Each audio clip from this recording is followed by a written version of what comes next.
திருவாரூர் மாவட்டம் திருத்துறைப்பூண்டி அருகே மேட்டுப்பாளையம் கிராமத்தில் ரூபாய் 2.70 லட்சம் மதிப்பீட்டில் 2016-2017 பிரதம மந்திரி குடியிருப்பு திட்டத்தின் கீழ் மேட்டுப்பாளையம் கீழத்தெரு மேலத்தெரு பகுதியில் சுமார் 15 வீடுகள் கட்டுவதற்கான ஆணை வழங்கப்பட்டது.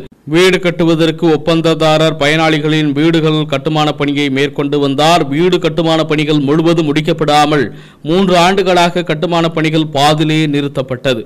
இந்த நிலையில் வீடு கட்டுமான பணி முடிவு பெறாமலேயே வீடு கட்டும் பணிகள் முடிவுற்றதாக பயனாளிகளின் கைரேகையை பெற்றுக்கொண்டு வீடுகள் கட்டுவதற்கு ஒவ்வொரு நிலைக்கும் வழங்கப்படும் அனைத்து பணத்தையும் ஒப்பந்ததாரர் எடுத்துக்கொண்டதாகவும் வீடு கட்டி முடிக்காமல் ஏமாற்றி சென்றுள்ளனர் என்றும் பொதுமக்கள் மற்றும் பயணிகள் குற்றம் சாட்டியுள்ளனர்.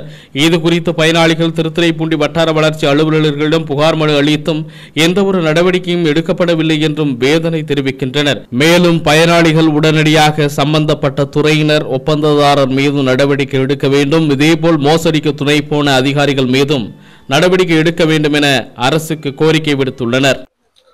மேட்டுப்பாளையம் மேலத்தெரு மேட்டுப்பாளையம் ஊராட்சியிலேருந்து ஒரு 15 வீடு சங்ஷன் ஆனிச்சு. பிரதம மந்திரி குடியிருப்பு திட்டத்தில் சங்ஷன் ஆனிச்சு. இதில் வீடு கட்டி தர சொல்லி வெண்டரை வச்சு அரவிந்தனுங்கிற மகாராஜபுரம் வெண்டரை வச்சு வீடு கட்டி தர சொல்லியிருந்தாங்க. ஆனால் அந்த வெண்டர் பயனாளிகள் பணத்தை அத்தனை பேர் பணத்தையும் எடுத்துக்கிட்டு அவர் தலைமறைவாயிட்டார். பல முறை அவரை தொடர்பு கொண்ட எந்த ஒரு தொடர்புக்கும் வரல.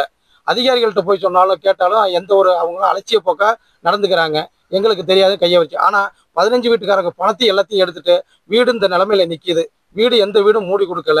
எங்கே போய் சொன்னாலும் கலெக்டர் வரைக்கும் போயிட்டோம். எந்த ஒரு நடவடிக்கையும் எடுக்கலை. எங்களுக்கு உங்கள் சார்பாக எங்களுக்கு அந்த வீடு முடிச்சு கொடுத்து இதுக்கு ஒரு பிரச்சனையை நீங்கள் தீர்த்து வைக்கணும். இதை நான் கேட்டுக்கிறேன். திருப்பூண்டி வட்டம் மேட்டுப்பாளையம் மேலத்தெருவு வேலுமகம் திருதிவிராஜன் ராஜேஸ்வரி. எங்களுக்கு பிள்ளைங்க கிடையாது. இந்த மாதிரி 10,000 நாங்கள் 27,000 செலவு பண்ணிட்டோம். அந்த பணத்தை கொடுத்தாக்கா எல்லா அமௌண்ட்டும் நீங்கள் எடுத்து கொடுத்தீங்கன்னா உங்களுக்கு வீடு கட்டித்தரேன்னு சொல்லிட்டு எங்கள் பணத்தை வாங்கிட்டு ஏமாற்றிட்டு போயிட்டாங்க. நாங்களா இப்போ நாங்கள் பூசி இருக்கிறோம். நாங்கள் வீடு கட்டியிருக்கிறோம். எங்கள் பணத்தை வாங்கிட்டு ஏமாற்றிட்டு போயிட்டாங்க. எங்களுக்கு 15 சொல்ல மாட்டாரு. ஃபோன் பண்ணால் ஃபோன் எடுக்க மாட்டாரு. இதே நீங்கள் எங்களுக்கு கேட்டு பதில் சொல்லணும்.